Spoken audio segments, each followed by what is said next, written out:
Metal Mike here, and in this episode of the 80's Glam Metalcast, we talk to the main man from Stryper, the legend, Michael Sweet. I try to pry as much as I can about that new Stryper album. We also talk his recent solo album 10 and some classic albums like Soldiers Under Command that just had a birthday recently. Check it out, people! Michael, welcome to the 80's Glam Metalcast. How you doing, sir? I am doing well. How are you? Oh, I'm doing great, man. Well, hey, big news all over the internet. A lot of chatter. New Stryper album is on the way. Can you give us anything, Michael? What can you tell us? Well, unfortunately, I can talk about it, but I can't give you any info on like titles and things like that, just because we're trying hard to not not give away too much, so you lose that excitement, the mystery of a release, which I think happens far too often these days. But it's a great album. There's 11 tracks on it. It's, I get poked fun at for saying it's our best album. I say that with every album, but I really believe that with every album. I think that we keep getting better and as we go, and each album I think really literally gets better. And we're honing in and perfecting our craft and getting better at what we do. I'm excited about this one. This is a really exceptionally great album. It's got a really great feel to it. We have a new bandmate on the album, Perry Richardson. He's brought a lot to the table in terms of the groove and the foundation, and with his bass playing and also with his vocal harmonies. And I can't wait for everyone to hear it. Well, man, that sounds great. Well, I guess we'll all just have to be patient. I'm sure it's all going to get out there eventually. When do you plan on putting it out, Mike? Well, from what I understand, the album's going to come out in September. Okay. It was originally going to be released in October, and they moved it back earlier to September, which is great. And from what I understand, I think the first song from the album, we're going to release a song sometime in June. Okay.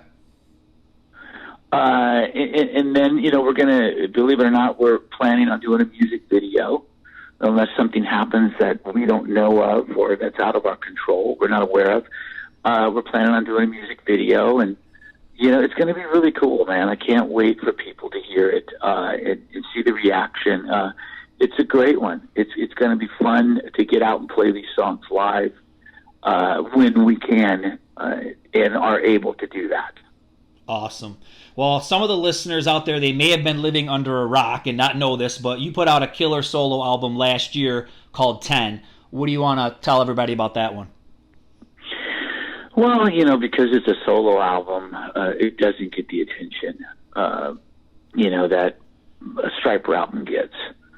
And I understand that to a degree. I'm a big fan of a lot of bands. When Kiss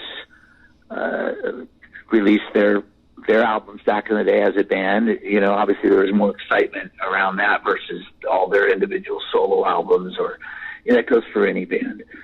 But unfortunately, the sad part about that is sometimes solo albums really hold their own against the band albums. And I think that's the case with especially my last two solo albums, One Sided War and then 10. They're really great albums, man. The people out there that won't really give them a fair shake, it's unfortunate because they're missing out on two really exceptionally great albums. Some great musicianship, great players, really cool songs, a lot of energy, and they hold their own for sure.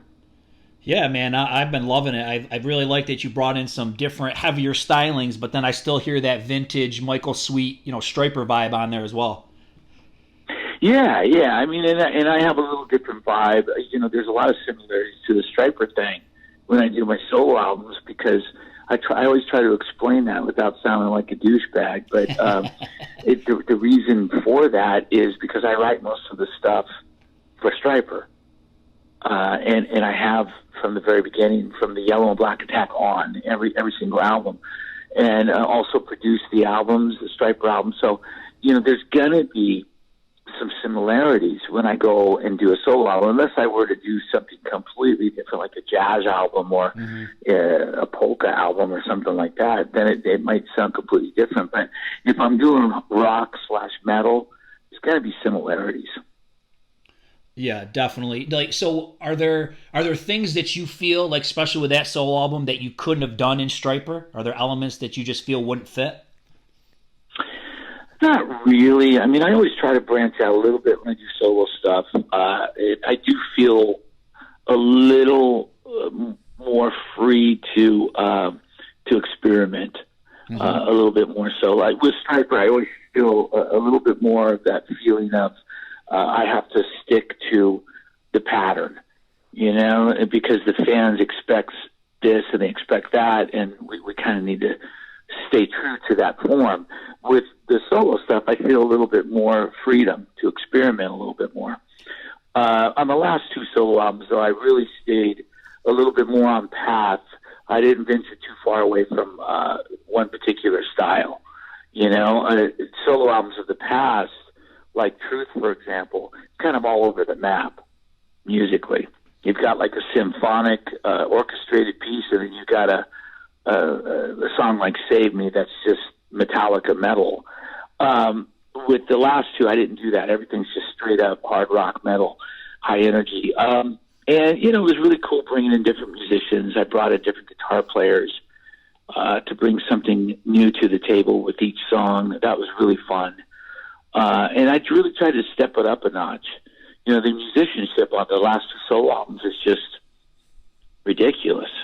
Some of these guys that are playing the solos, and Will Hunt drumming on it, and John O'Boyle on bass, and then all these other players, guest players. It's just phenomenal. So you've been done a lot of Stryper albums in recent years, solo albums. You've been doing a lot of projects. Are you like in a super creative mode right now in your life?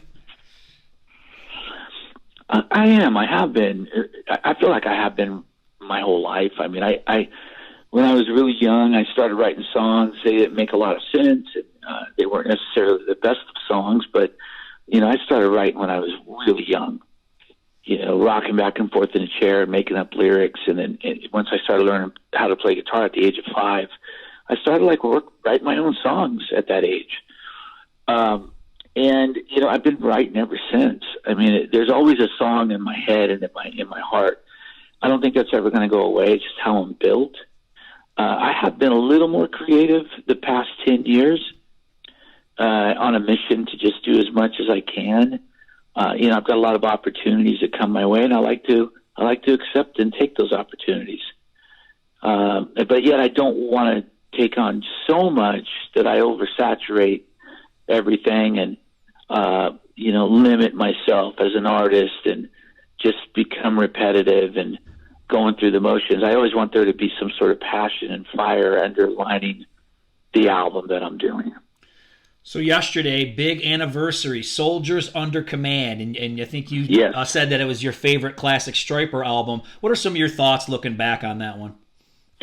Yeah, that's a great one, man. I mean, that was an album that we had been playing out live for a good year plus prior to recording it, before we went in the studio and recorded it. So when we went in to record it, we knew what we were doing. We had everything worked out, every part, every note, every line. And there were a few lyrics that got written in the studio, but for the most part, we knew what we were doing. And that's not how most albums are recorded. Most albums, you write the songs, then you rehearse them in pre-production, then you go record them, and you really don't know what you're doing, and you figure it out as you go along. That album was really worked out ahead of time, and we went in and did it really quickly. I tracked it in under 2 weeks, and then we wound up going right from recording to Japan for the first time and performing. It was just a really special time, very exciting, and a lot of new things and ground being broken for the band, things that we had never done before. I think the thing that blows me away when I go back and revisit that album is the songwriting and the melodies. I mean, you guys were still a pretty young band, but I mean, you're writing really great songs, especially something like First Love. That's pretty mature songwriting at that point, in my opinion. Well, I think that might play into the fact that as a writer myself, I wrote most of that album. There were a couple songs that were co-writes, like Soldiers. I wrote the music too, and Rob wrote the lyrics. But most of the songs I wrote on that album, First Love's one of those that you're referring to. And I started writing at a really young age. My dad and my mom, they're musicians, they're writers. So writing was in my blood, not just performing, but writing as well. And I learned how to write at a very young age. So as a kid, I was writing songs. A lot of those songs from Soldiers were written, when I was a teenager. Mm-hmm. And, and then you go back prior to that, Yellow and Black Attack, some of those songs on that album, like Loud and Clear and Loving You, those were written when I was 16 years old. So I started writing at a really young age. And I also listened to bands like Judas Priest. I listened to bands like Journey. I listened to bands like Iron Maiden and Van Halen. And then I listened to bands like Survivor and Loverboy. I listened to a lot of different types of rock. It was always rock-based, but I always listened to every side of rock. It wasn't just metal. And by listening to bands like Journey and Survivor, I was able to, and Styx, I was able to write songs like First Love, Together as One, Honestly, and on and on and on. And, I love that side of my songwriting as much as I do the heavy side. Now, I got into music about 1986, and of course, the album that was out then was To Hell with the Devil, and I love that one, and I love In God We Trust. And one thing, and maybe you've been asked this before, and I apologize, but one thing that always goes in my mind, that these albums seem very similar, very structured similar. The first track is the title track, the second track is like the first single, the fourth track's the ballad. And was that conscious? How did that come about? It was. I mean, it was somewhat due to just wanting to do it that way. Mm-hmm. And then also, there was some pressure from the label to do a repeat of To Hell with the Devil because it was so successful. It was just like hugely successful. And because of that, the label was like, okay, well, we got to repeat that. Let's do our best to repeat that. So with that, in our subconscious, me as a writer and whatnot, I was kind of thinking that way, like, okay, we got to make it similar. So that's why the song structures are similar. That's why the sequence is similar. That's why there's so much about those albums that are very similar, yet they're very different in the production sense. In God We Trust is much more polished, much more perfected. And, we took a lot longer doing it, a lot more overdubs doing it. It bigger and better was the mentality. You don't necessarily get that, though, at the end result. I think To Hell with the Devil is a little more raw sounding, and I prefer that, the production of that versus the production of God We Trust, personally speaking. Now, Against the Law, I know that's not one of your favorite albums, but there's something that always, in my mind, I always wanted to ask you about. And the last three tracks, in the middle, All for One and Rock the Hell Out of You, sound more like traditional Stryper. They almost actually don't even fit with the songs prior to them, in my opinion. So were they written first, or were they put on to appease fans of the classic sound? No, they weren't, but they weren't added. I was a firm believer, and that's an album, it's hard to explain, but that's an album that we went in with the mentality of, okay, let's do this all together. Okay? And, the other albums prior to that weren't done that way. It was more of, I was writing all the songs and then teaching it to the guys. Against the Law was more with the mentality of, all right, let's work on some of these songs together. And, it worked in some cases, and other cases it didn't work. So there were some songs that we had that just weren't quite up to par, and I wound up writing some of the other songs that we didn't have yet until the end of that. Lady was one of those. All for One was another one. Those songs in particular had a little bit more of the Stryper, especially All for One, more of the Stryper classic sound, which I felt at the time, I hadn't voiced my opinion about it, but I felt like we were straying too far from that. The album really started taking on more of for a lack of a better way of putting it, more of like a Van Halen vibe. Yes. Versus a Stryper vibe. And the thing is, love it or hate it, Stryper has a very unique sound. And guitar tone, songwriting style, production, vocal harmonies, everything, very unique sound. And we tried to throw all that out the window with that album. And not only with the sound, but with the looks, too. Yep. You know, we decided we wanted to lose the yellow and black.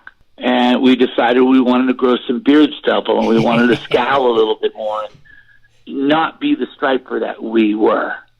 And we wanted to be something new. And it just didn't work, in my opinion. Yeah, there's some great songs. Obviously, Tom Werman's a great producer. Sonically, the album sounds fantastic. Oh, definitely, yeah. You know, I mean, nobody can deny that. I'm not going to sit here and be an idiot and deny that. But it's my least favorite Stryper album because it's not Stryper. Yeah, no, I totally understand. Yeah, and that's why. I mean, you know, if Van Halen had made that album, I probably would have said, "What a great Van Halen album."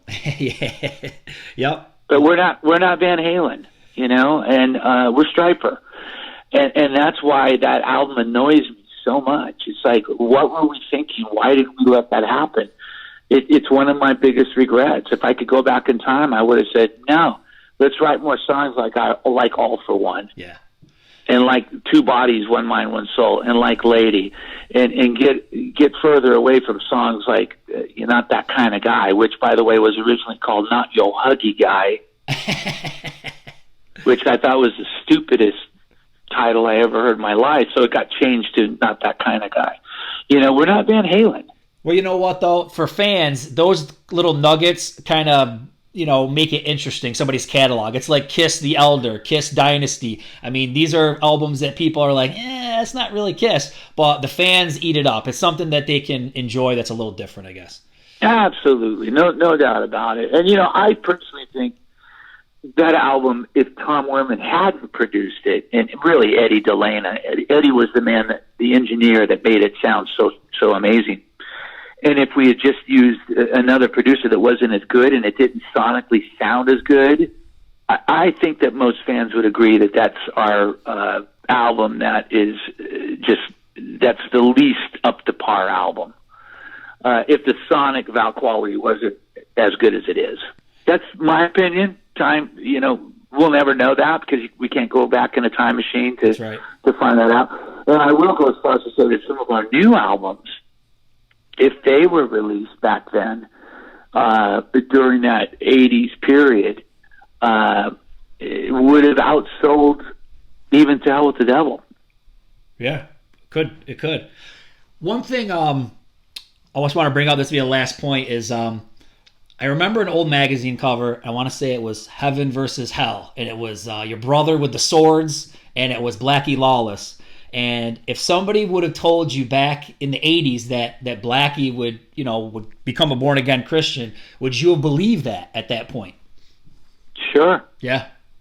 Yeah. I mean, I'm one of those guys that believes that anybody can, become a Christian. Sure. I don't care who you are. Yeah.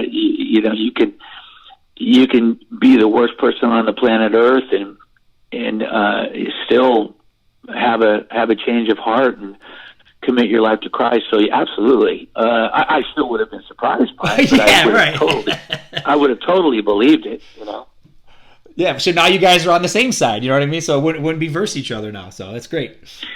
Yeah, it really is. And it's interesting because a lot of these guys, I'm not saying Blackie Lawless, is one of these guys, but a lot of these guys who used to mock us and laugh at us for being the band that we were, taking a stand for Christ, who are now Christians, they view us differently. Yeah.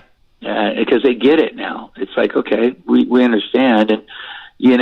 time has a way of changing people and changing hearts and changing many things, many views. Well, I think too, I wasn't in the rock scene back in the day, but I think people, maybe went down paths that they regret, couldn't find what they were looking for, and then ultimately, they found the Lord, and I think that's great. Oh yeah, absolutely. No doubt about it. But we were just the band. We still kind of are. We were the band that everyone threw darts at, right. Yeah. We've got a lot of fans and a lot of closet fans out there, people that may not ever admit that they're a Stryper fan who are. But because of our approach, our message, our look, we were the band that got many darts, more darts than any other band probably, even more than Twisted Sister. We got many darts thrown at us, and it's just the way it is. But the fact of the matter is, it's so funny because I hear all these comments and read many comments about, oh yeah, man, I could never get into those guys because I like the sound, but I just couldn't stomach the look. And you go back and you look at every other band from that era, and everybody looked goofy. Yeah. Oh yeah. The same. You name one band that didn't. I just saw a picture. Someone sent me a picture of Motley Crue, and during that era, that time period, it was a really goofy picture, in terms of what they were wearing, their clothes and whatnot. Guns N' Roses, they went through their glam period. Bon Jovi, Whitesnake. I don't care who it was. Everybody had, maybe goofy is the wrong word, but everybody had a period where it was a little over the top, and you'd look at them and go, whoa, So we weren't the only ones, but we seemed to be the band that got the most darts thrown just because I think of what we stood for. Yeah. Well, I feel now, and maybe you could comment on this, but I feel like you're more embraced by the rock and metal community than you were back then. I feel like is that correct, or I don't know? I think so. I don't know. I still see people, slamming us, and, we'll go out and perform, and there's one guy in the audience just standing there through the whole show flipping us off. It's like, and I get maybe other bands get that too. I don't know. It seems to me like we get a little bit more of it, and it's par for the course. We're used to it. We don't let it get us down and bring us down in terms of depression. And, oh man, yeah, well, maybe we should hang it up. It almost fuels our fire, and it puts fuel in the gas tank and ignites us to want to do more and do it better and bigger. It's really odd. So, to all the haters out there, I guess keep it coming, because we're just not going to stop. We're going to keep going. We're going to keep making music, and I feel our best album has not been recorded yet, and our best show has not been performed yet. You're going to keep the fire burning, is what you're saying. And we're going to keep the fire burning, man, and there's a lot left in us, unless, obviously the Lord takes us home, and right. There comes a day when we can't do it anymore, obviously, but as long as we can, we're going to keep striving for bigger, better, perfection. We're going to keep working towards doing our best. Well, what do you want to say to everybody in closing, Michael? Well, we're grateful for all the support that we always get from everyone, and we wouldn't be here without you guys. And we can't wait for everybody to hear the new album. It's exciting times, even though it's the darkest day in our history, it seems, at least in our lifetimes. With what's going on around us. It's very exciting times in the Stryper camp because we've got a new album coming out, and it's an album that was made during the darkest of times. And I think because of that, it makes it a little bit more special. There's something to this album. There's a really incredible message, so powerful and so inspiring that when people hear it and hear the music and feel the music, I think they're going to say, wow, boy, did I need that. Well, man, thanks so much for the conversation and all the great music over the years, and best of luck with the new album. All right, buddy. I appreciate it. God bless you. All the best to you. Stay safe and healthy, and we'll see you soon, man. Yep, God bless. Take care. That was a great interview with Michael. What an awesome guy. Well, now it's time to harass you about some stuff. First, a lot of people have fallen on tough times, and one way to help is to be a hunger destroyer.